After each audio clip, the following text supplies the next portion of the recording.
Bienvenue chez Baby Safe. Bonjour chers auditeurs, je suis Mélanie et je suis la voix de Baby Safe, un acteur de l'économie sociale et solidaire pour qui l'humain est au cœur de ses préoccupations. Chaque année, 40 000 parents sont confrontés à la dure réalité d'accueillir un enfant prématuré ou porteur d'un handicap. Baby Safe souhaite œuvrer pour qu'à terme, la totalité des parents et des enfants affectés par un accident de naissance puissent bénéficier d'un soutien immédiat et inconditionnel. Le plus fou dans tout ça, c'est qu'avant de créer cette solution de garantie de prévoyance, aucune réponse de ce type n'existait. Denis, David et Florent sont 3 associés qui ont imaginé cette solution. Oui, mais quels sont les impacts après la naissance ? Pour le savoir et surtout comprendre les besoins de ces familles extraordinaires, je leur donne la parole. Dans cet épisode, nous faisons la connaissance de Dominique et de Marie.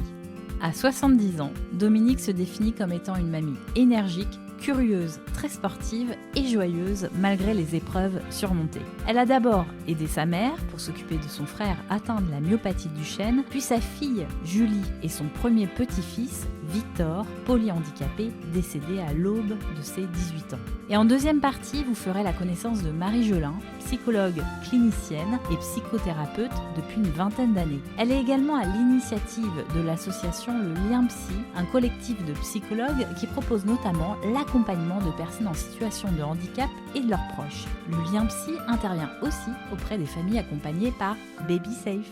Mais on commence tout de suite avec Dominique qui nous raconte comment elle a vécu les premiers mois de grossesse de sa fille.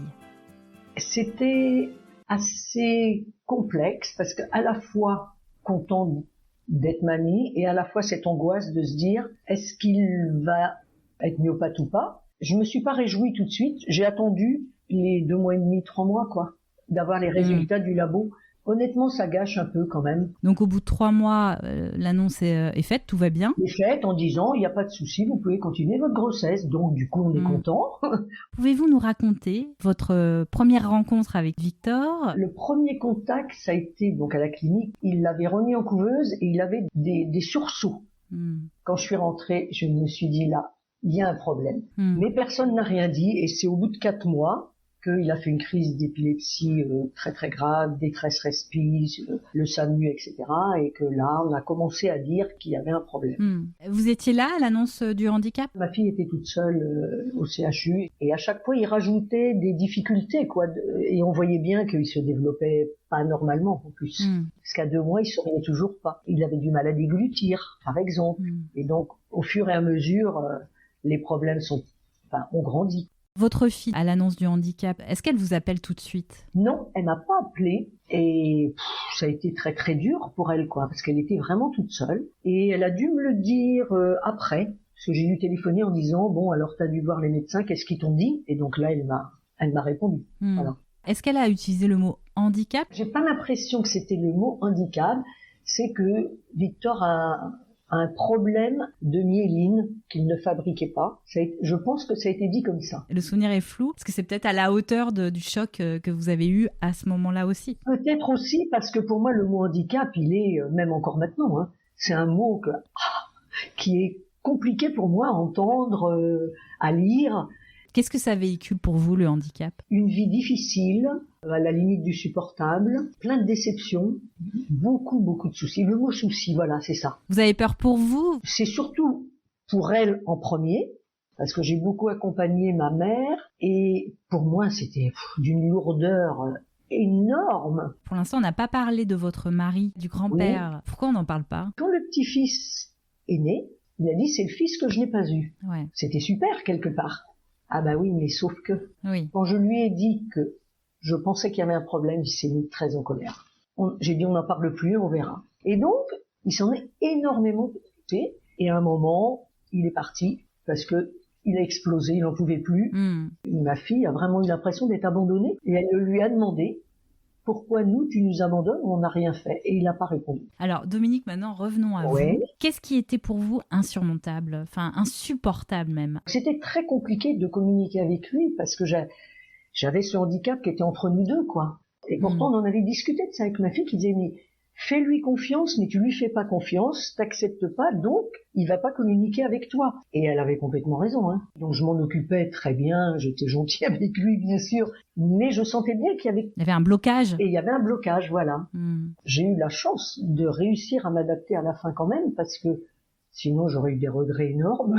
Comment vous faisiez pour retrouver, vous, de l'oxygène? Je suis assez sportive, donc mon truc, c'est je parcourir ou faire du vélo, mais à fond, quoi. Donc je peux pleurer, crier en disant c'est pas possible, et je reviens, j'ai vidé tout ce qui ne va pas, quoi. Il fallait passer par quelque chose de physique pour lâcher prise. Ah oui. Est-ce que vous avez mis en place des choses avec votre fille et des limites à ne pas dépasser? Alors moi, j'ai posé des limites, oui, ça c'est clair. Alors au départ, je le gardais, point. Et à un moment, quand son état s'est aggravé, il avait des médicaments peut-être tous les 2 heures. Donc à un moment, elle me dit, bon, faudrait que tu fasses les médicaments parce que sinon...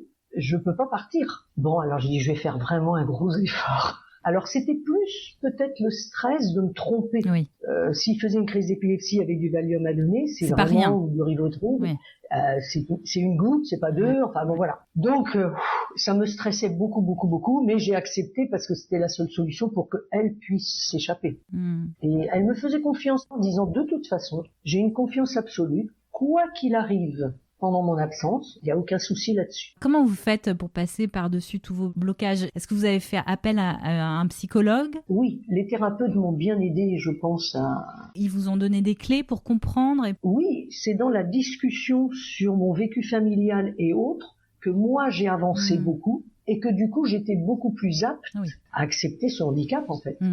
Et j'ai aussi compris qu'on ne contrôlait rien dans notre vie. Et quand on arrive à passer par là-dessus, c'est un soulagement quelque part. Alors qu'est-ce qui vous a appris, Victor, de son côté? Il m'a appris à ne pas baisser les bras. Parce que son espérance de vie était très courte. Et en fait, il était presque jusqu'à 18 ans, ce qui était incroyable. Il s'est toujours battu. Ma fille l'appelait son guerrier de lumière. On relativise, voilà, du coup. Exactement. Chose que je ne savais pas trop faire. Dans toute situation, aussi abominable soit-elle, il y a toujours quelque chose de positif à prendre, tout le temps. Et ça, c'est presque un mantra pour moi. C'est une belle leçon de vie. Quels conseils auriez-vous envie de donner à d'autres papis-mamies qui découvrent cette situation au sein de leur famille? Je pense qu'il faut accepter de rejeter, par exemple, le handicap de son petit-fils ou sa petite-fille, parce que ça fait partie des émotions. Il faut accepter d'avoir des émotions négatives, parce qu'on est avant tout des êtres humains, et voilà.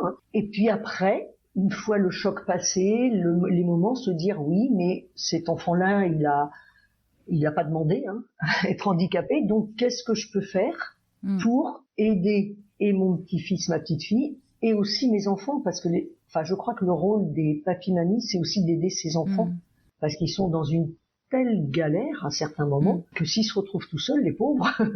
Et donc après ça ruisselle sur les petits enfants forcément. Votre fille Julie a beaucoup de chance de vous avoir, Dominique. Je trouve que vous êtes une super mamie. Merci. Est-ce que vous avez un petit message à lui laisser là au cas où si elle écoute? Et moi je suis admirative de ma fille. Vous êtes sa première fan. Oui, parce que je trouve qu'elle a géré la vie de son fils avec son handicap de main de maître. Merci Dominique pour ce temps passé ensemble, vous êtes magnifique. Pour aller plus loin dans la compréhension du vécu des grands-parents, j'ai souhaité rencontrer une psychologue et Marie Gelin de l'association Le Lien Psy est la personne idéale.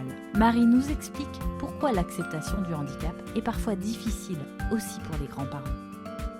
Quand un enfant naît, que ce soit ses parents mais également ses grands-parents, on est dans une dynamique où finalement il y a derrière ce désir d'enfant une envie souvent, alors pas uniquement de réparation, mais plutôt de projets réalisables par cet enfant. Il va pouvoir accomplir soit ce que j'aurais aimé accomplir, soit ce que je n'ai pas accompli, soit perpétuer quelque chose de la famille. Alors, ce qui fait que l'acceptation peut être difficile, c'est qu'en revanche, quand il y a cette situation de handicap, c'est quelque chose qui n'a pas été pensé. Et puis, c'est quand même, ça peut même être parfois une notion d'angoisse. Par rapport à ça, on a tous des réactions, parfois inconscientes. Il y a des personnes qui dénient la situation, c'est-à-dire qu'elles n'arrivent même pas psychiquement à entendre qu'il y a eu un diagnostic de posé. Vous leur posez la question, ils vous disent « non, on sait pas ». Il y a des gens qui sont plutôt dans la dénégation, c'est-à-dire « je sais que ça existe, mais je fais comme si ça n'existait pas ». Puis il y a d'autres personnes, en effet, qui vont tenter d'éviter, qui vont banaliser. Parfois, ça peut faire souffrir aussi les parents. Et puis, il y en a d'autres qui vont énormément anticiper. Alors, beaucoup de parents parlent du sentiment de culpabilité. Est-ce que ce sentiment peut être aussi ressenti par les grands-parents? Dans la question du handicap, les cartes peuvent être rebattues, c'est-à-dire que ça va venir bousculer nos mouvements d'identification, ce qu'on imaginait finalement. Et la culpabilité, elle vient aussi par rapport à ça, et les grands-parents aussi sont pris là-dedans, qui est, mais est-ce que j'ai une part dans ce qui se passe? Il y a toujours une recherche de cause souvent quand il y a une situation d'un diagnostic médical ou d'un diagnostic même d'une prématurité, d'un handicap, parce que en fait, en tant qu'humain, quand on a quelque chose qui arrive et qui n'a pas été anticipé psychiquement, eh bien on cherche du sens. Et nous sommes tous pareils. Alors, les parents vivent des moments très forts. Alors, il y en a deux là auxquels je pense. Forcément, c'est la naissance de l'enfant et l'annonce du handicap. En vivant ces étapes clés, derrière, ça rejaillit aussi sur ce qu'ils ont pu vivre avec leurs propres parents. Il y a un fonctionnement familial et il y a aussi le désir de mes parents. On revient sur cet enfant imaginaire qu'apportaient les grands-parents. Et donc, on peut se dire qu'on va venir les décevoir de quelque chose. Donc, c'est un moment de fragilité. Oui, il y a une question de vulnérabilité au moment de la naissance que connaissent en effet tous les parents. À ce moment-là, il faut faire, je crois, très attention à ce qu'on va pouvoir dire. Faisons attention aux termes employés qui vont pouvoir rester sur toute une vie. Autre chose peut-être qu'on pourrait dire aux grands-parents, c'est... Bien évidemment, on va les inviter à dialoguer, mais dans ce moment de vulnérabilité, leur anxiété propre peut être un poids supplémentaire aussi pour les jeunes parents. Peut-être de préserver à ce moment-là les jeunes parents aussi de tout l'aspect émotionnel qui peut nous traverser. Ça ne veut pas dire qu'on n'en parlera pas plus tard. Oui. Le rôle d'un grand-parent, c'est très compliqué parce qu'à la fois, ils peuvent être très présents, mais ils vont pas être là forcément à tous les rendez-vous médicaux. Donc, ils peuvent passer à travers certaines informations, ce qui peut générer du stress et de l'anxiété. Comment peuvent-ils faire, eux, pour vivre la situation le mieux possible? Les enfants peuvent en effet se dire qu'ils ne vont pas inquiéter davantage. Ils peuvent aussi souhaiter ne pas bousculer les réunions familiales, avec ce sentiment en fait de les bousculer quand ils vont commencer à parler du handicap de leur enfant, alors même que finalement il y a quelque chose d'attendu. Et c'est là où il y a souvent beaucoup de quiproquos. Quand on parle en fait de son besoin, on n'est pas agressif et ça permet quand même de donner une indication à l'autre, c'est-à-dire là aux jeunes parents dans ce dont on aurait besoin en fait, en termes d'information. Après, on peut aussi entendre des jeunes parents qui peuvent dire aussi que c'est déjà difficile de le vivre, que de faire un compte-rendu systématique, c'est aussi tout à fait pénible. Je pense à une famille qui a mis en place un WhatsApp pour échanger sur tout ce qu'on fait aussi. Et du coup, ça peut donner comme ça des informations où tout le monde est au courant en même temps. Voilà une des pistes peut-être que je pourrais évoquer. J'ai envie de dire quand même que tous les grands-parents ne souhaitent pas avoir d'informations. Ça aussi, il faut le respecter. Et il faut le respecter. En tout cas, la vérité dans le milieu, donc faut écouter l'autre. Exactement. Comment faire en sorte d'avoir une relation saine et équilibrée avec les grands-parents? On peut demander le soutien affectif de ses parents, on leur demandera pas toujours une aide totalement concrète. Et puis soi-même, quand on éduque son enfant, on n'a pas toujours envie non plus que les parents viennent donner leur avis sur la manière éducative. J'invite tous les grands-parents à bannir toutes les phrases de « il faut ». Tu n'as qu'à faire, qui sont plus culpabilisantes qu'autre chose, mais plutôt en effet d'inviter, et c'est peut-être là cette question-là aussi, dans cette question des limites, de quoi finalement ils auraient besoin, ces jeunes parents, et en effet de réfléchir à nos propres limites. Mais c'est pas parce que je dis non à quelque chose que je peux pas aider à trouver une solution par ailleurs. Oui. Il faut oser poser des questions. Il faut oser poser des questions de manière non agressive. Donc en fait, c'est vrai que, alors là, on parle comme dans un livre, bien sûr qu'on est spontané et heureusement, mais toutes les techniques de communication non violente peuvent énormément aider à ce moment-là, il me semble, à savoir de pouvoir exprimer un fait, exprimer une réaction, une émotion, donner et déterminer quel est son besoin pour pouvoir collaborer. Bon, forcément, quand je dis ça, ça paraît être une gymnastique très intellectualisée, mais l'idée, c'est de bannir les tu devrais, tu me demandes toujours, les toujours, les jamais, mais pouvoir en effet ouvrir à la discussion. En arriver là, c'est formidable. Alors parfois, ça se fait aussi dans les cris, et bien au moins on communique. Où peuvent-ils trouver de l'aide, ces grands-parents ? Alors, il y a quand même beaucoup aujourd'hui de cafés des aidants. Et en écoutant en fait ces pairs, des personnes qui vivent la même chose, ça peut aussi mettre en sens et trouver des solutions pour soi-même, pour se positionner et s'ajuster. Alors, si bien sûr la souffrance est très importante, on peut bien sûr aller rencontrer un psychologue. Il y a aussi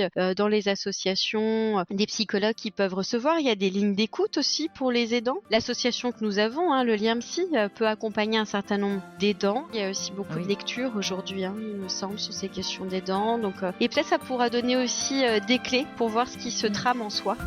Nous voici déjà à la fin de l'épisode. Je remercie Marie Jolin qui nous a donné des pistes de réflexion très utiles à tester dans notre quotidien. Vous le savez, Baby Safe est un podcast, mais pas seulement. C'est aussi une marque innovante. Pour en savoir plus, je vous invite à découvrir le site de la première et la seule solution d'assurance collective liée au handicap à la naissance, babysafe.solution. Retrouvez le lien dans les notes du podcast. Et à très vite pour un prochain épisode.